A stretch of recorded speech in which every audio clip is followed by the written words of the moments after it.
around balancing some of these issues. But I think it was clearly one of the differences, I think, also for a lot of the other group is New York had always had a very strong black leadership in political positions around things. I don't know if that was consistent for other groups across the nation. And what I mean is a very clear political agenda around sharing power. Other groups had clear black leadership, but I don't think that they were as focused on dealing concretely with issues of sharing power as a New York group.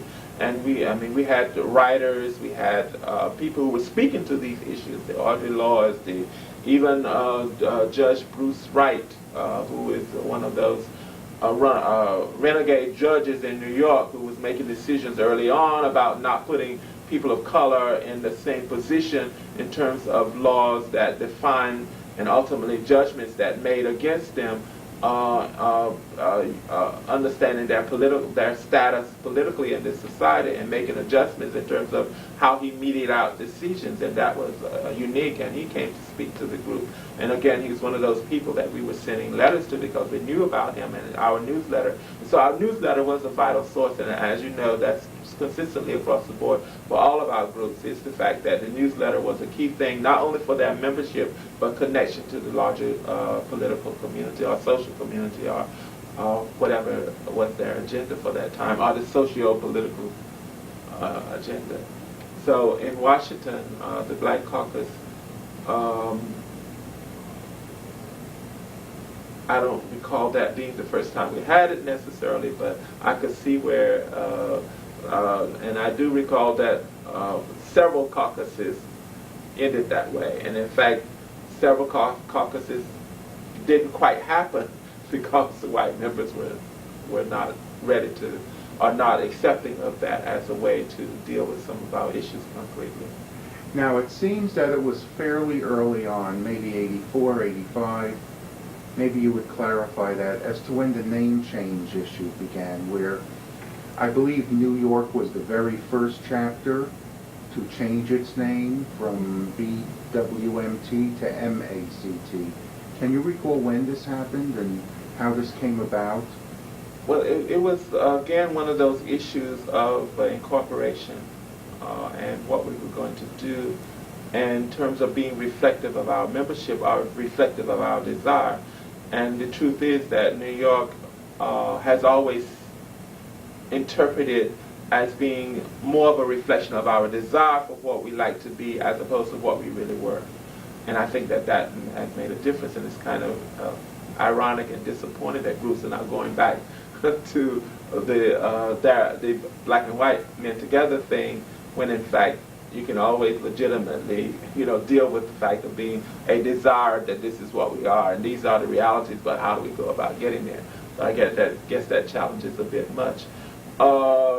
We always, for a long time, had some problems with the black and white men together because a number of our members and a number of our connections and people who were very powerful in terms of talking with us about issues and sharing with us their lives, and part of that intimate discussions that we've had, even though there were black and white caucuses, there tended to be people of color in those caucuses, and even blacks from mixed background. And see, that's another part of this that people miss out on, is that a lot of blacks and whites come from a very mixed cultural background, cross-cultural ethnic identity background, and they're struggling with those kinds of issues. So when you force them to make choices in terms of whether they're black and white, they want to know why.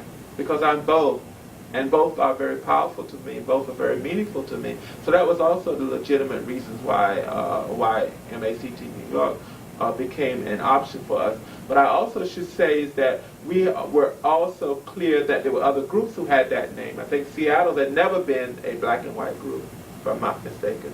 And there was a couple other groups who were not black and white men together group because of their local constituencies. Even some of them had women. Even the black and white men together had women, and we just couldn't quite get that one. But that's another issue. And the sense of the question, however, is that we, even though we adopted the name, there was ingoing conflict over that for us, because we were trying to be, again, not only talk the talk but walk the walk. And then how could we do that? By calling and adopting ourselves, because we were black and white men together when we had these men from other cultures who didn't have a space. That was the other thing that was going on.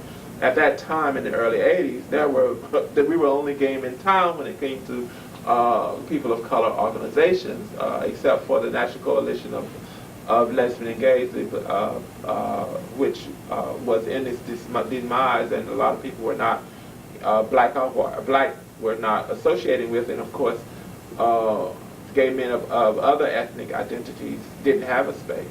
They hadn't created their own, and that's when we look at the history of MAC2 New York, and we look at the leadership and history of a lot of other groups, and even black groups like GMAD, that came out of people coming to MAC2 New York and finding that they didn't really, that was a space, but they couldn't really talk about their love relationship within their ethnic group and what was wrong with that kind of thing, and sometimes were dished because of it, and so they didn't feel that that was an appropriate place for them, and so they formed GMAD, and they formed other groups. Lego became, I guess that was on the West Coast before it came to the East Coast, and so there were, even as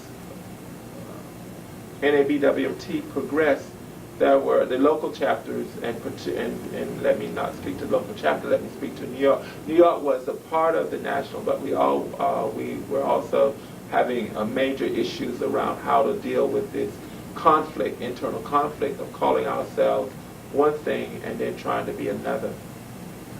As you well know, through 85, 86, 87, the debate reached quite a crescendo on the national level, and I think pretty much culminating. Was it Columbus that we had that almost I thought knock them out, dragging out fight? Milwaukee, perhaps, as late as 87. Okay.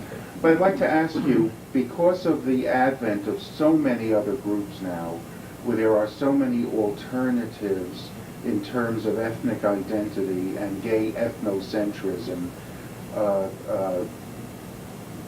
specific to groups discussing issues of importance to them, is it as relevant or as needed to have an MACT at the national level as opposed to a BWMT when these other alternatives exist? Because if I hear you, you said that early on we were the only game in town or pretty close. So all the other people who didn't fit the black and white model felt disenfranchised by that name. Is that still relevant today, do you think? I think it's relevant that we have MACT, mainly because, again, it is still the issue of blacks or people of African descent with multiracial identities and being forced to use one as opposed to another by confines of our nation, not necessarily of their personal connections, because they are connected with their heritage both ways, their mother, their father, in mixed races situation. It's also relevant for those ethnic cultural groups from Asian Pacific Islander community or Latino community who are engaged not only in cross-cultural relationship within themselves, but with blacks and with whites. So that could be a space for them to dialogue around some of their issues. Because when they go to these other groups, and they still feel out of place.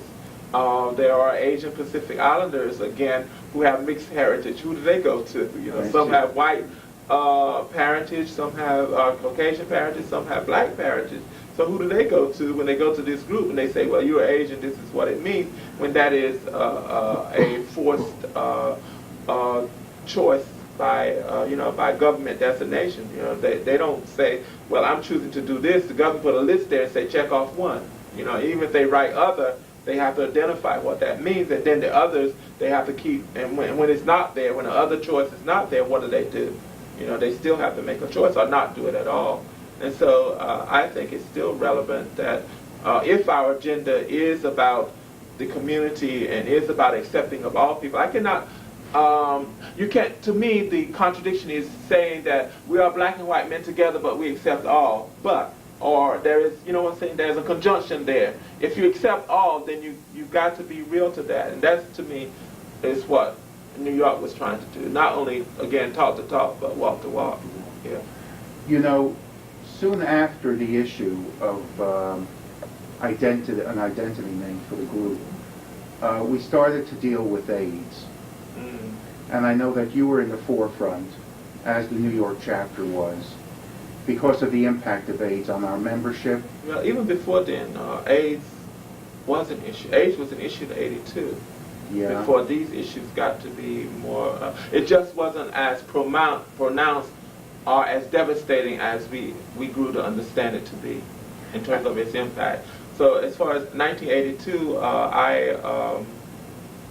and actually it's kind of interesting because a friend of mine who I was working with in veteran stuff, his girlfriend's sister's husband was a doctor at NIH in Washington, D.C. And he was looking at this issue of this dreaded thing that was happening to gay men. And he wanted a cohort group in New York that he could follow in terms of just checking out behavior patterns. And so he knew me. He called me. I called Dr. Goddard. His name is Dr. Goddard. I don't even remember his first name. But Dr. Goddard, and we had 16 of our members who volunteered. I was one of the 16. Of the chapter? Of the chapter. Mm-hmm. 16 of our members who became a part of his cohort group. Some of them have died since then. But most of us spent the next, this was 1982, this is 1999, about 15 years actually being followed by him. Meeting with him, first of all, I think it was 3 times a year, then twice a year, then you know how that happens, government funding changes, the issues grows and change, and so the last time we met, I've been a long time since I met with him, but I was meeting with him once a year at that point. But I must say that one of the things that I also recognize is when you're going to tell someone your sexual history over a period of time and be real about it, you begin to at least to me, I had to conscientiously monitor my behavior. So I think in some regards that may have saved me in terms of not being positive even now. As you know, because I began to monitor my sexual behavior because I knew I would be speaking with this doctor and telling him everything that was going on. So I said, if I'm going to be real here, you know, be careful, girl. So I was. And I think when I look back on it, there's certain things that had happened in my life, like being a part of the veterans.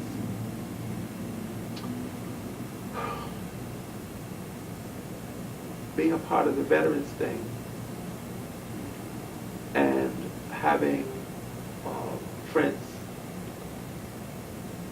that connected to the issue that was going on in the community at that time may have saved my life. In terms of, sure, not necessarily save my life in that sense, but you know, at least contracting the virus that was really against me. I do remember that the first person who I heard of in the National Association disappearing because of it, in a sense, was little Eric Jackson. And that had a deep impact on me and many other members. On the national level, there was a lag, because New York was hardest hit, San Francisco hard hit, but a lot of the in-between chapters were not even fully in the fight for several years until their members became affected.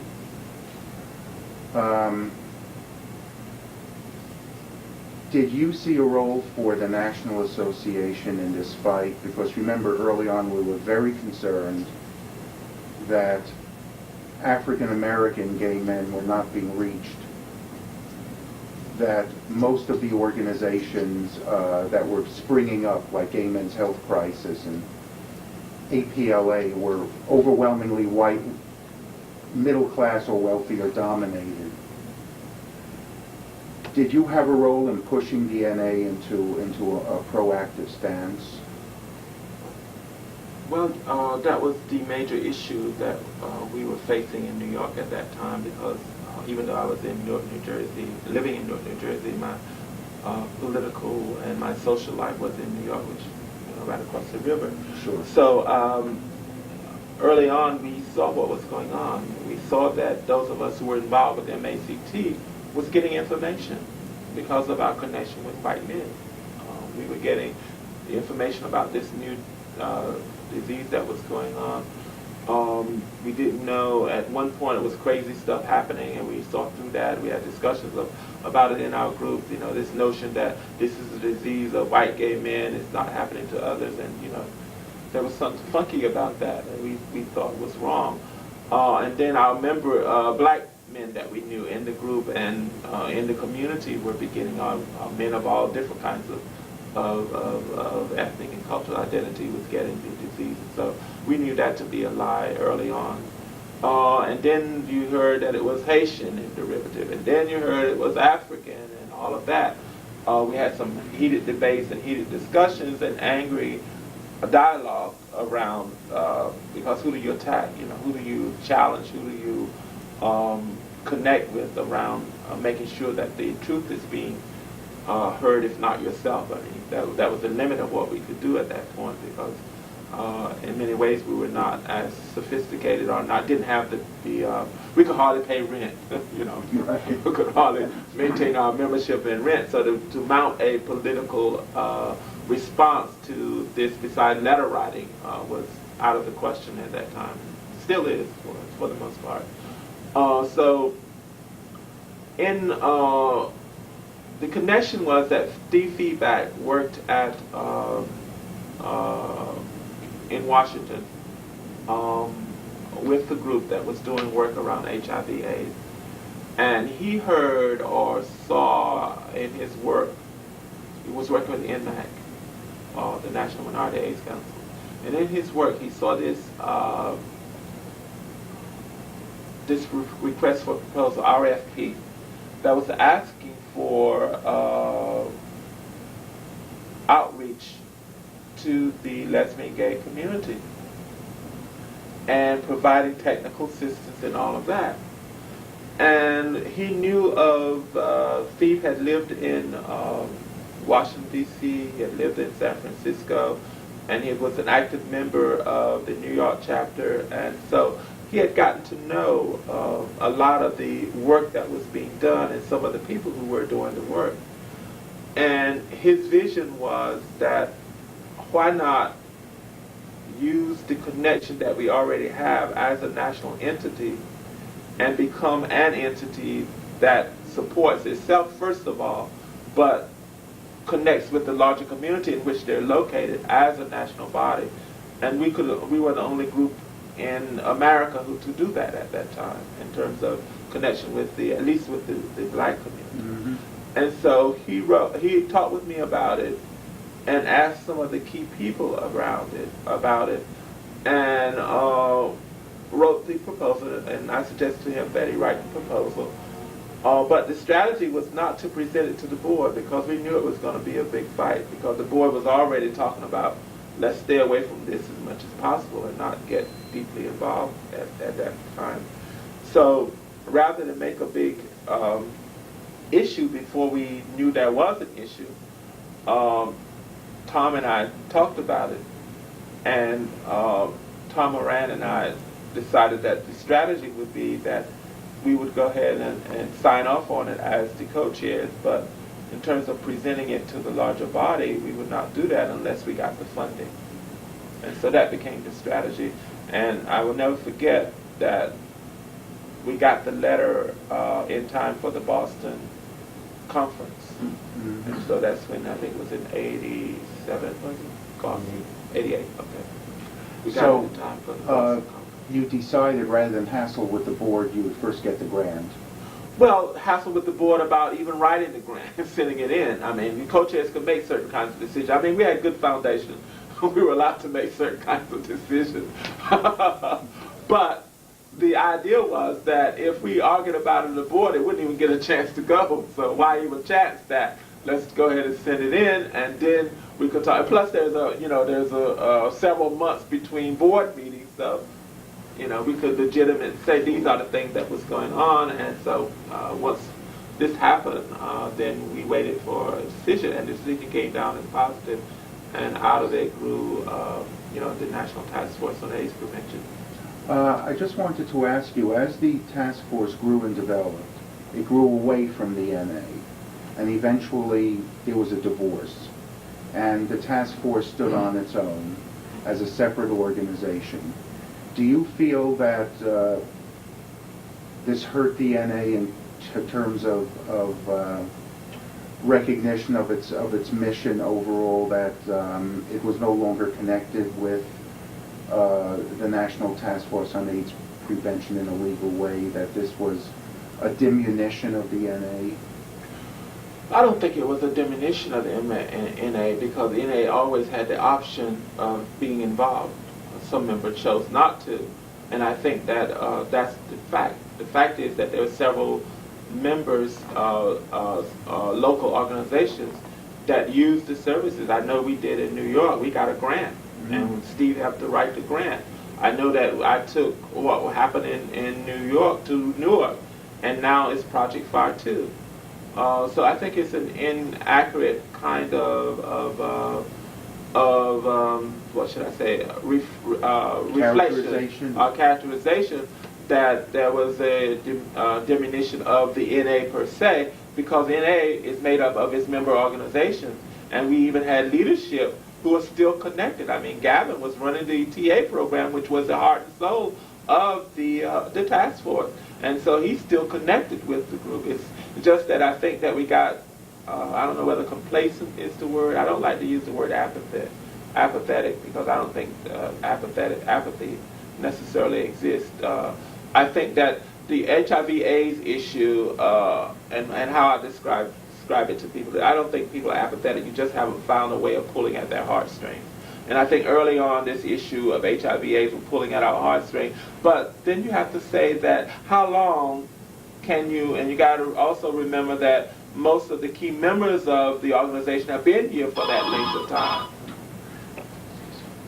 Excuse me.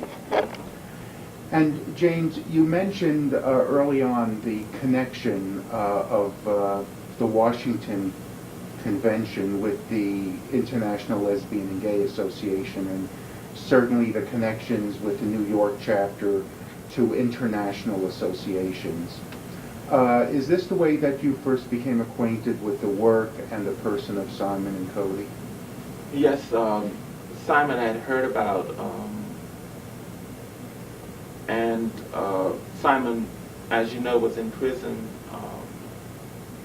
and the International Gay Association had a policy of making sure that as much as possible was known about people in political prison across the world, as a way of identifying them and saving their lives. Their strategy was that if the world knows about them, then it's more than likely the government, the local government, would do anything to harm them. And I don't think anyone understands that that's the work of Amnesty International. Basically, that's what they do, is to try to keep people in the forefront of media so that the local entities will not do, at least not take their lives. They always do things to harm them in whatever way they can. Sure. So Simon was one of those targets, and at that time he was not on the list of Amnesty International, because they were not.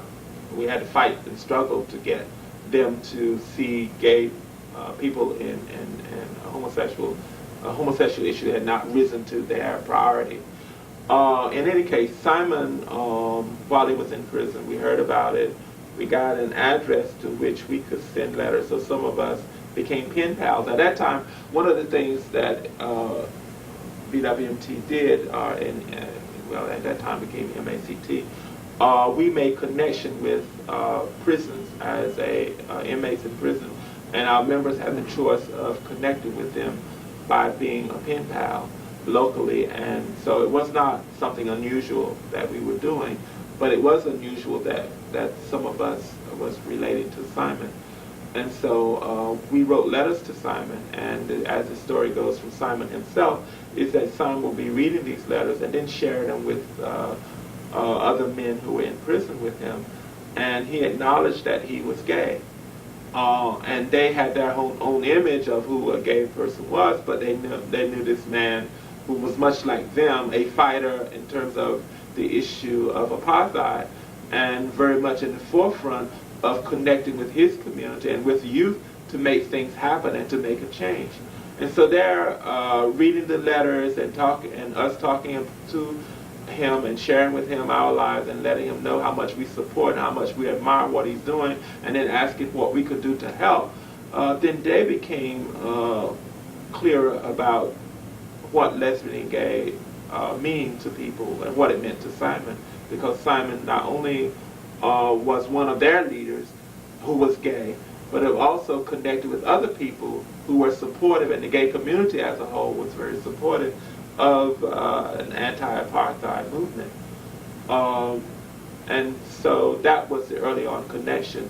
What it led to, and Simon not only was a hero in terms of this issue, but also was a hero for the people in South Africa as far as being a out gay person with the virus and getting a group started that was a support group for positive people. In addition to that, and once the apartheid situation ended, and I'm saying one before the other. Actually, Simon formed a group after this happened. But one of the unique things that have happened is that South Africa is one of the only nations in the world that has protection for lesbian, gay, bisexual, transgender people as part of their constitution. And so it is a constitutional law that people cannot discriminate against people because of their sexual orientation, which is a very powerful thing, because then it leads to certain actions that all agencies can do to protect those people. Now, remember his tour of the United States, his first tour? And I think it was 1988 or 89 or 87? 1989. 89. And he visited many chapters. Did you do that arranging, or how was that handled? Yes, I did the arrangements. Simon wanted to visit, was scheduled to visit Canada, and the schedule was that to go from Montreal and Toronto across to Canada. And I was friends with, I don't think of his name. Oops. I can't remember his name. That's okay. Okay. Well, it was a man that I grew to respect a lot. He was Canadian, and he had a Asian Pacific Islander lover, Richard Funk, who was internationally known as a writer and filmmaker. It's interesting that I've spent more time with him, but I remember Richard's name, but don't remember his. Sometimes my priorities are shaken up. In any case, he told me that he was arranging this, and that Simon wanted to really come to the U.S. And upon hearing that, I said, well, I will talk with members of DNA to see if they would host him. And so with that in mind, I contacted people that I knew at several locations, beginning from the West Coast all the way to the East Coast. And so that became the process, that he would go to Montreal, and he had several stops that he would make in Canada. And then from Canada, he would be taken down to, I think San Francisco was the first stop, or LA, I forget which, and then several stops along the way back across country. Well, it became something that we would never do to him today. I mean, it sapped his strength. I mean, he was like